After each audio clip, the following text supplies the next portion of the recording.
let's make lasagna today. Gonna make it for dinner anyway, so I thought why not record it and show it to you guys, and then you've got something to refer back to. This couldn't be simpler. It's just a noodle casserole, really, with cheese in it. So everybody thinks it takes a long time and is really complicated, and it needs to be, you know, really, it is a little bit of an expensive dish. I won't deny that.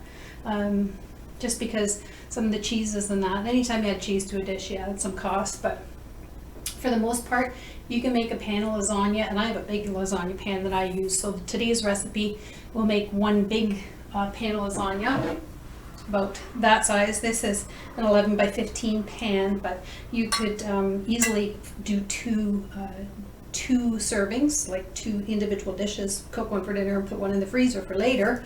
But I like to make a great big one because I have a big family and everybody likes leftovers. So I use a big pan and I make a big thing of lasagna. It goes pretty fast once you get started, so let's go.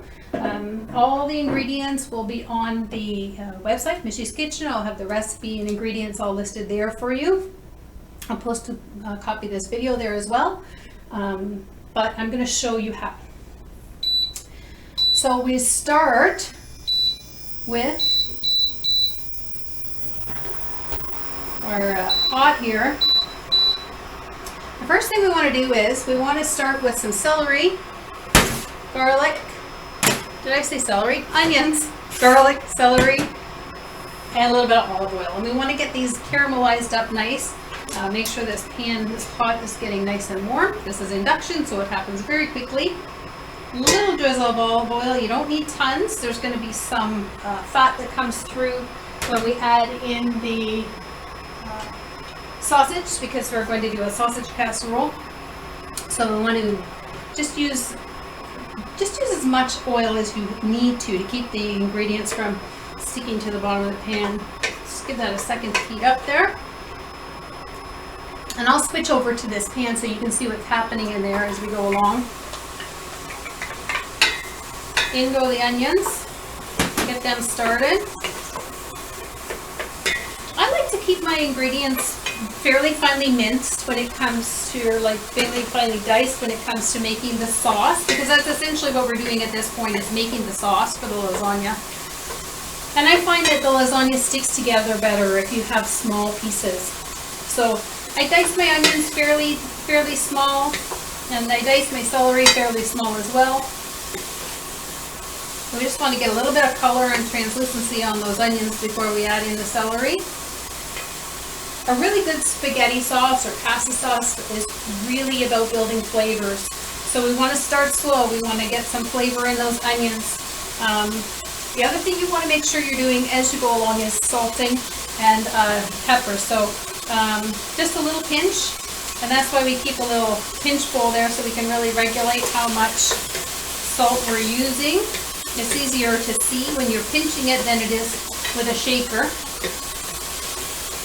And it's just little additions at a time, because by the time you get to the end, all those little pinches in this dish probably will add up to about a teaspoon or a teaspoon and a half of salt.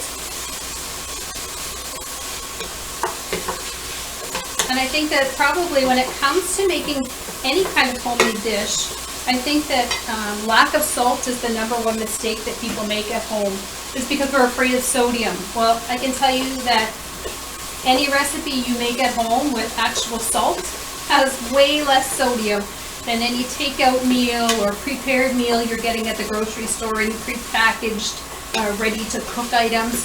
Have got way more sodium in them than the little bit of salt you'll be using to cook a home cooked meal. These go fairly quickly once they get started.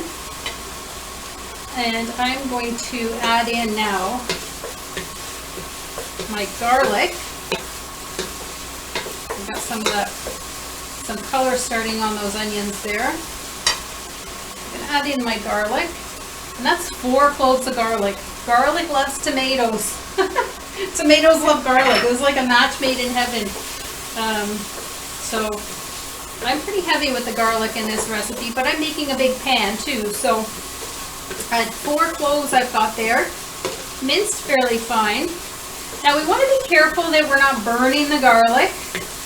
You don't want to get, and you don't want to really brown the garlic. It makes it a little bit bitter, so we don't want that to happen.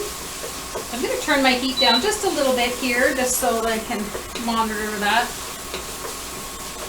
And now we're going to put in the celery. Get that all in there. So I've got about a cup of onions, I've cut the celery, and 4 cloves of garlic in the pot with a splash of olive oil. Simple, simple, right? Absolutely. And I'm waiting for the day when they get smell-o-vision going, so you can smell what's cooking when you're watching all these cooking preparations going on on my channel or anyone else's. It'd be great to be able to smell, because smell's a really good indicator too, actually, of when something is at a good point in cooking.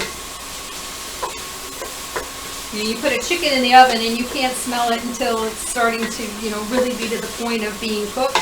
And then the aroma of chicken fills the house, and it's a really good indicator that you're getting close. Start checking. All right, so we're going to let that cook down a bit. And while that's cooking, I'm just going to talk about the meat that I'm using. So you can do lasagna with any kind of meat you want. You can do ground beef, ground pork, ground chicken, ground turkey. I like to use Italian sausage, uncooked Italian sausage. I like a little bit of heat in my lasagna, so I use about a pound of uncooked Italian sausage. I use some hot, some sweet. I do a good mixture of it. Sometimes if I can't find the sweet Italian sausage, I'll use hot Italian sausage and bulk it up with a little bit of ground hamburger, like ground beef. But I was able to find both sweet and hot Italian sausage today. And so what I've done is I've just taken it out of the little casings. And so you get your sausage and you just basically squeeze it out like you're squeezing toothpaste out of a tube. The sausage comes right out. And what you've got then is really a flavored ground meat. So it's a little bit of extra way to add in another layer and depth of flavor. Just make sure you use a good sausage. And if you are familiar with your butcher or your farmer, where you get your sausage, or even your grocery store, or wherever, I got these ones from the grocery store, but it's a brand I use all the time and I'm familiar with it and I know what it tastes like when it's cooked.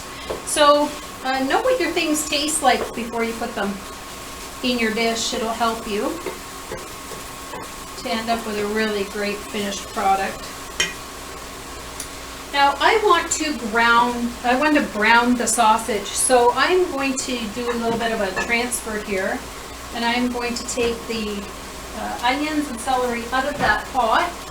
I've got some good flavor in there from the onions and celery. I'm going to take them out. I'm going to just transfer them to a bowl for a few minutes while I brown the sausage.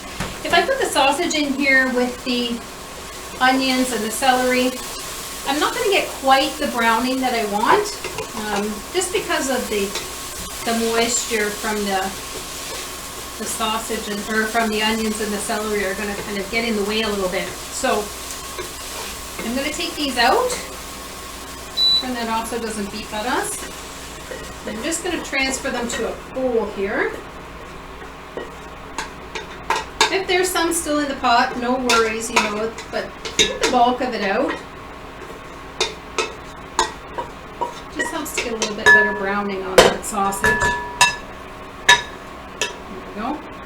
And into the pot goes the sausage. Now we want a fairly high heat here so that we can get it browned, but we don't want it to burn. So there's a fine line in between. And you're going to want to break it up as you go along. So into the pot, you hear it start to sizzle right away. Break it up as best you can as you go along.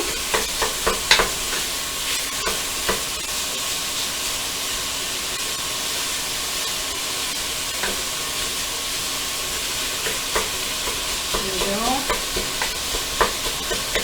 And we're gonna pulse some of this too to get a little bit different texture, but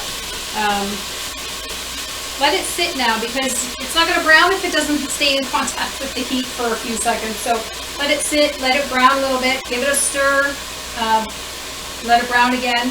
You want to get some good flavor, good color on that meat. You don't want it to be, even some good texture. A little bit of those crispy bits in there, add a little bit of nice texture in there as well.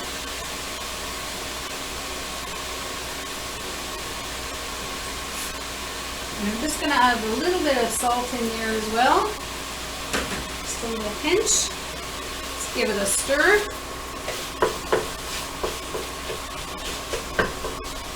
I'm sure on that you're getting lots of steam up there on the shot there on the camera.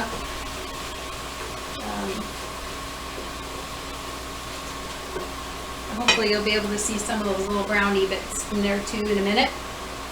Okay, so this is just browning away in the pot here. And while it's going, let's just talk for a minute about the noodles. There's all kinds of different noodles you can get for lasagna. You can get fresh pasta sheets out of the kind of in the produce section where they've got the dips and spreads and that type of thing, fresh pasta. Some specialty stores have got an entire pasta section with fresh pasta.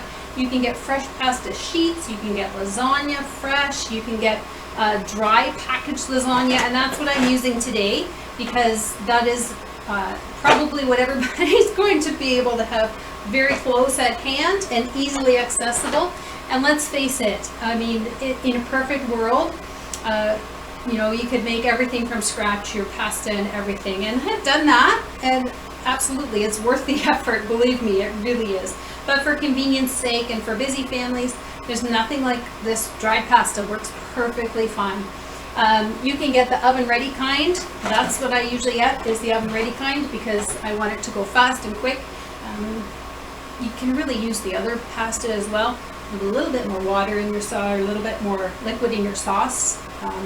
But the dried pasta works perfectly fine. So today I'm going to show you the dried pasta. I know a lot of people have been asking me about a pasta class, a pasta lesson. So I will do a pasta lesson later on as well. And I will do it so that you can see how you could make fresh lasagna sheets for lasagna. But for now, we are just going to use the dried lasagna sheets because we want to spend as much time getting those fall chores done as we can while we've got a beautiful day like we do today. It's gorgeous out. I'm going to turn the heat up just a little bit here. This is cooking up very well. And the sausage I get is rather lean, so I'm not going to worry too much about taking off the fat off of here. I'll show you, I'll switch the camera over and you can see that it's really quite lean. There's not a lot of fat that comes off of this sausage. It's important to remember that fat is flavor. It really is. It contains a lot of flavor and adds a lot of flavor to your dish. But you also don't want too much. So if there was a lot of fat rendering off of this sausage, I would definitely pour some off. But I think we're doing okay. So this sausage, we've broken it up fairly well. Sausage is always a little bit difficult to get it completely broken into bits, but not to worry because we're going to buzz this up a little bit to change the texture a bit. So back into the pot, we're going to put back this onion, celery, garlic mixture. You can smell those flavors starting to come together beautifully. Now that sausage has got some flavor in it already, but we're using canned unseasoned tomatoes for our sauce. Please, please, please don't use the ready-made spaghetti sauces. They're just loaded with sugar and you don't need it. You're going to get a really great fresh tomato flavor if you get yourself some really good canned tomatoes. And I like a San Marzano tomato. Those are just packed in a tomato puree. So they're nice, rich, packed right off the, right when they're picked type thing. And they are packed in tomato puree. So you've got tomato flavor on top of tomato flavor on top of tomato flavor. So You can see we don't have a lot of fat in there. It's pretty dry actually. I like that sausage a lot. It's not very fatty. I'm going to put in there a teaspoon of dry basil. You can use fresh, but I find in a sauce, the dried is perfect. The fresh, is really, really awesome for finishing a dish. You get that really bright, fresh flavor of basil. Is wonderful, but in a sauce that's going to cook and cook and cook, you might as well use the dry. You're going to get a good concentration of flavor and save the fresh for finishing. And 2 teaspoons of oregano. Now remember, we're using unseasoned tomatoes, so we really want to bulk up the flavor here. Oh, and you can start to smell that right away. Another little hit of salt. The sausage is cooked now, so we can taste this and see how it is. Try this now that it's cooked. Oh, delicious. At this point, it's a little bit salty, but we're going to add in those tomatoes. So we have to get those flavors built up before those tomatoes go in there.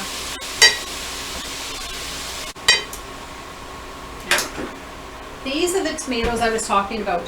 These are San Marzano, and these are just really a basic grocery store kind of brand of tomato. You can get really expensive imported tomatoes, but you don't have to go to that expense. And push the button to release. I don't use my gadgets very often like this one here. Okay, so we are going to tip these into our blender. Because I buy whole ones. Usually you can only find these type of tomatoes whole. But we want a nice smooth sauce. So I'm going to pop those in there. Just like that. And now the next thing I want to do is I want to take some of this sausage out as well. Because we've got some really big clumps in there and I want to get that flavor. So I'm just going to tuck some of this in with our tomatoes, and this might seem a little unorthodox, but I find that if the sauce is nice and rich and has a good texture, try to get some of those larger pieces that didn't crumble up quite so much. It really disperses the flavor in with those tomatoes as well. There, so I've got some larger chunks still left in the pot here. I've probably taken half of the sausage out and left half of it in the pot. There we go. I'm going to leave the little vent hole open because I don't want to have an explosion here of tomatoes.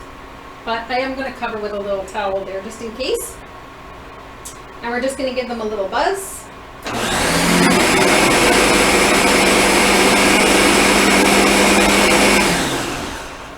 Have a look here. Perfect.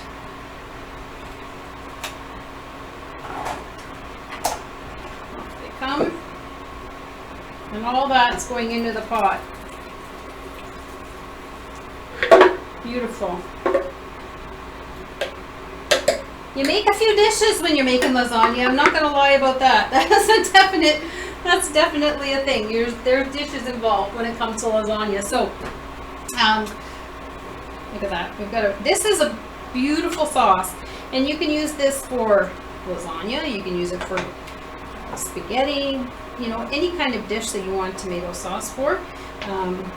We're adding a lot of richness to this dish with cheeses and that type of thing. If you wanted it a little bit more tomatoey, you could add in a can of tomato paste as well.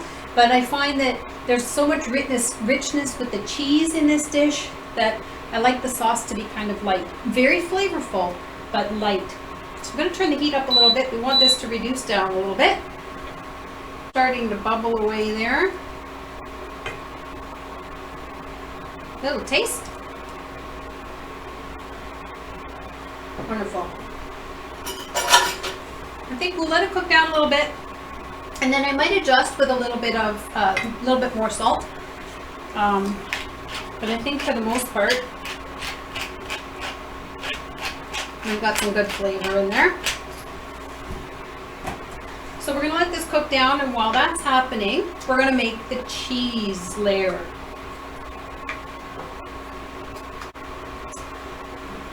Ricotta cheese.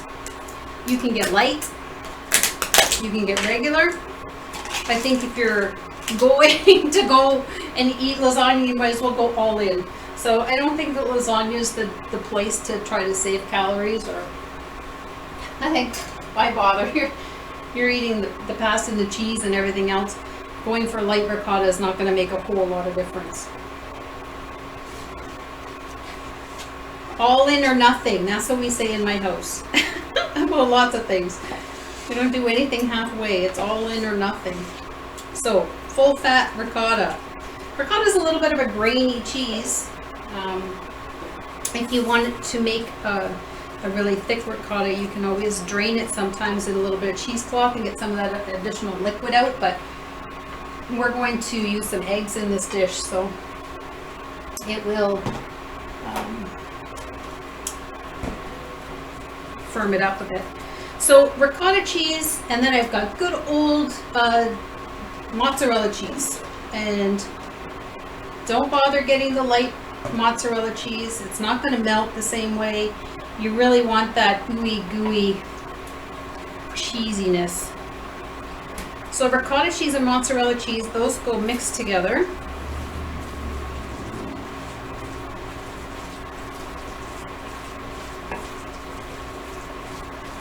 We're going to add in a little bit of salt. I'm using kosher salt, so I'm going to say probably about a quarter teaspoon there of kosher salt. Cheese already has an inherent saltiness, so let's give that a stir. And some chopped flat leaf parsley.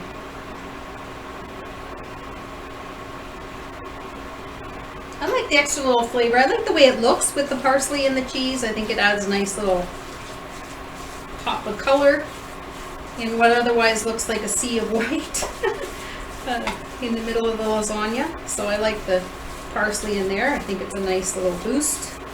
And let's just grab a little spoon here. We want to taste this. Taste it before you put the eggs in. It's very good. Just the right amount of saltiness. Ricotta has some saltiness already, so does mozzarella. So don't overdo it. That's perfect. Now, eggs. We're going to put 2 eggs in this dish. And so I like to crack my eggs into a dish separately. And the reason for that is, and if you've been in any of my baking classes, you'll know, it's much easier to take a little piece of shell out of a little bowl of egg than it is to take it out of a dish. And that's already got a bunch of other ingredients in it. Always tap your egg on the counter to crack it open, not on the side of your dish. You're less likely to get little eggshells in there that way. Starting to thicken up a little bit. We want this sauce kind of loose because we're putting in oven-ready pasta, which is going to absorb the extra liquid in this sauce. So we want it a little bit loose. And in fact, if it's too dry, we want to add a little bit. I've got a little bit of beef stock here. So if the sauce is too dry, we'll have to add a little bit of beef stock just to loosen it up a bit so that the noodles have something to absorb. But this is looking quite good. Okay, so I've got my eggs cracked. I'm going to pop them into this cheese mixture. And what the eggs do is it really helps to bind this cheese together and create a cheese layer, as opposed to just cheese melting in the dish. Just gives it a little bit of binding power, and it also fluffs it up a little bit. So it looks pretty good in the lasagna. It gives a little bit of a fluffy texture, not just a dense melted cheese. It makes it an element, not just gooey melted cheese in there. That's lovely. Now you don't want to taste it now. 20 years ago you could taste it because we didn't worry so much about eating raw eggs 20 years ago as we do today, but you know better, you do better, right? It doesn't stop me. I eat raw cookie dough all the time. I'm still here. Okay, I love this sauce. Let's just taste it. Yeah. So you can see that's bubbling away there. You don't have to cook pasta sauce for 100 years to get good flavor. You can put good flavor in. The longer you cook it, the thicker and richer it's going to be. But we're going to cook this lasagna in the oven for about an hour or two. So as long as we've got some good flavor built in at the beginning, it'll be great.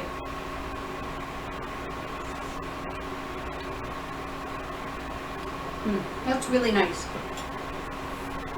Let's build a lasagna. We've got all our components here ready to go. The first thing we want to do is, and you're going to see how loose this sauce is actually when I put it in the dish. The first thing we want to do is we want to ladle a good amount of sauce in the bottom of the dish. And this is a big pan, but if you want to make 2 small pans, you could certainly make 2 small pans this way.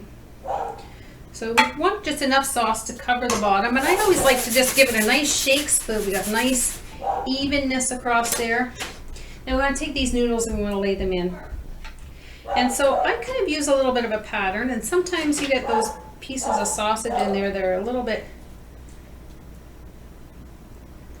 heavy chunks still. Just give them a little squish so that we got them kind of even to work with. There we go. I like to use a little bit of a pattern when I lay out my lasagna noodles.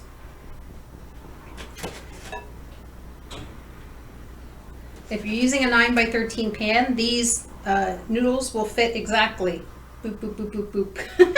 But I use the bigger pan, so I end up like this, and then I've got some end bits. But we don't want to leave any spots without noodles, so just break them, really, honestly. Nobody will be any the wiser when it hits the table, I promise you. Once you have your noodles on there, it's easy enough to add cheese because it's easy to spread the cheese on the noodles. And so if you're looking for a gadget this weekend to add to your kitchen collection, get yourself one of these little offset spatula. 1,000 uses. They're great for getting cookies off cookie trays, great for icing cakes, great for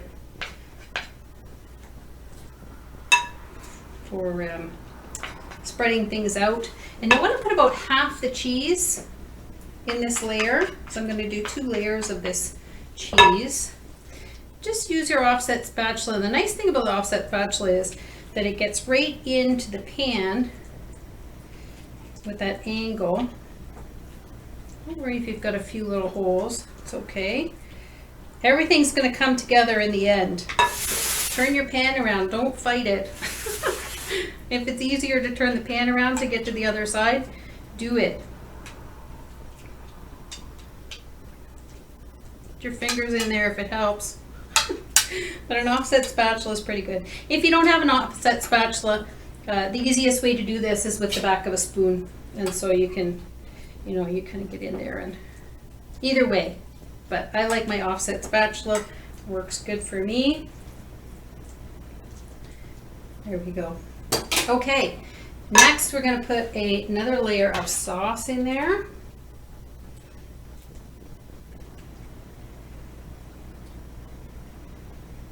Now you should have your oven preheating at 350 at this point, because as soon as this is together, we are going to pop it in the oven. And you need 350 for about 50 minutes. Offset spatula again.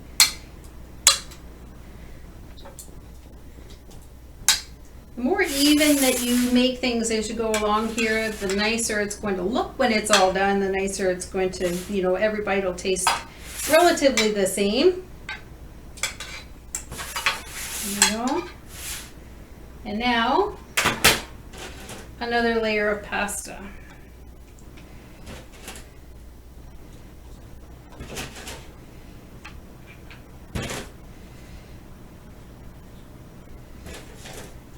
If you don't have a lot of time on one day, you can always make that sauce ahead of time, pop it in the fridge, and use it up, use it the next day when you have time. I'm all for making things as simple as possible for yourself. So if you don't have time today to do all the components, do some today, tuck it in the fridge, have it ready to go so that when you have time to put it together tomorrow for dinner, it's all ready. All right, next layer of cheese in there. If you want to put spinach in your lasagna, you can do a spinach layer in here as well. I do not like spinach in my lasagna, so it doesn't go in. But some people really like spinach in their lasagna, so go ahead. Don't be afraid to do that. Just gonna grab myself a little rubber spatula here because I don't like to leave any of this really delicious and expensive cheese in the bowl. I'd rather eat it than wash it, so rubber spatula is fantastic for that. Make sure you scrape it out. Look at how much we got out there. Perfect. Wonderful. Okay. Spread that around.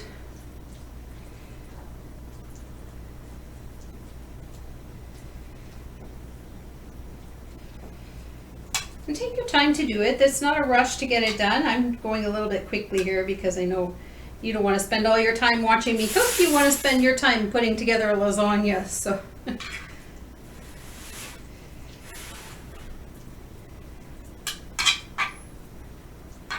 we go. So this is going to go in the oven for about 50 minutes. We need lots of time for those noodles to cook. All right, another layer of noodles. Let's see here.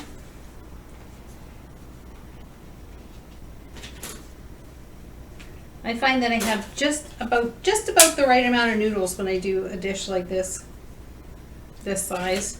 Sometimes I have a few extra, but don't be afraid to, if you've got a few broken ones in the box, not to worry.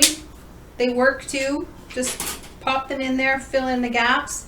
Okay, so we've got 3 layers of noodles in there. Some lasagnas have as much as 5 or 7 layers of noodles. Some have got that bechamel sauce in there, and it's got a layer of bechamel in between some noodles. You can put as many layers in your pan as you have cheese and sauce and the ability to do. I find that 3 is just about perfect for this size of pan. The noodles are going to puff up a little bit. We want some room for it to grow and bubble. We also want room to put cheese on top at the end. So we're going to take this last amount of sauce here. We're going to ladle that over the top. Spread it out as evenly as we can. Oh, it smells delicious.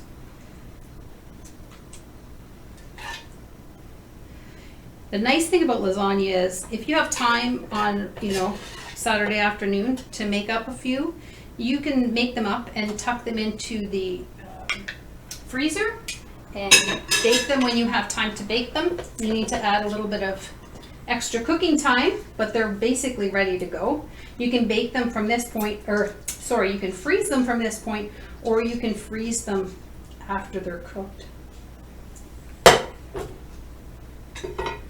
Let's just spread that out a little bit there.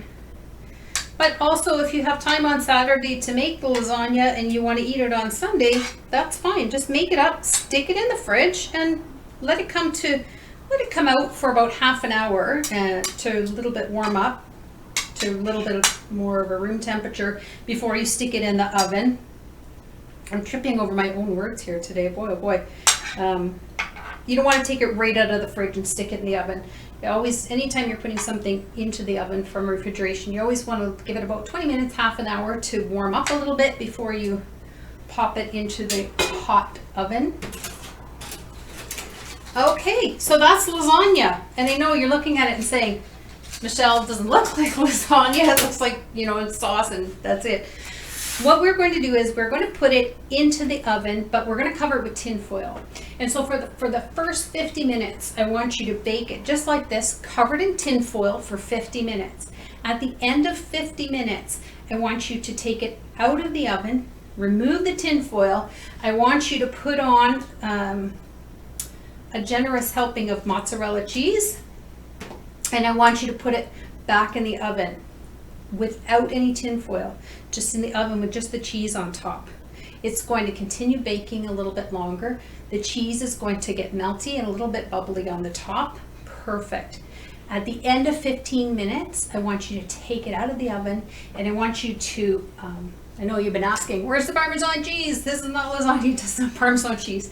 That's when I want you to put the Parmesan cheese on. You're gonna get a really great flavor if you put the Parmesan cheese on right at the end. You're not gonna cook the Parmesan cheese, it's just gonna melt in there with the mozzarella cheese, and it's gonna be fantastic. So 50 minutes covered in tin foil, 15 minutes uncovered but covered with cheese, fantastic. And then out of the oven, put on that Parmesan cheese, and then I want you to let it sit. I want you to let the lasagna sit for about 15, even 20 minutes.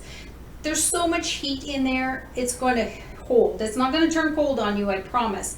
But that little bit of resting time helps the lasagna to firm up, helps you to create some nice sliceable pieces. If you just take it out of the oven and chop into, cut into it and try to lift out some pieces, you're gonna have a big runny ooey gooey mass. It's gonna taste delicious.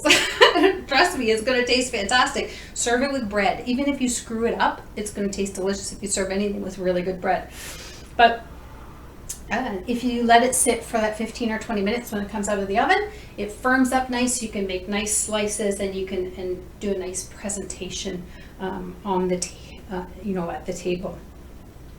If you want to just up it a little bit at the end, you can put on some fresh basil, just freshly torn on top as a nice little hit at the end. And lasagna, of course, like I said, serves perfectly with bread. You can do a salad on the side too if you want. I would keep it light. The lasagna is a little bit heavy and rich, so keep the salad light and serve it with a nice glass of red wine. All right, thanks. Enjoy your day. Have a terrific lasagna dinner. And if you have any questions, let me know. And I want to see your results. Show me what you're doing. Send me some Instagram posts and pictures. Post to my Facebook. Tag me in your results. I want to see how they're turning out. And if there's any questions that I didn't answer for you in this tutorial, just fire me a line. Send me a little email or a message, and let's see if we can solve the issue for you. Solve the lasagna mystery. Okay, cheers.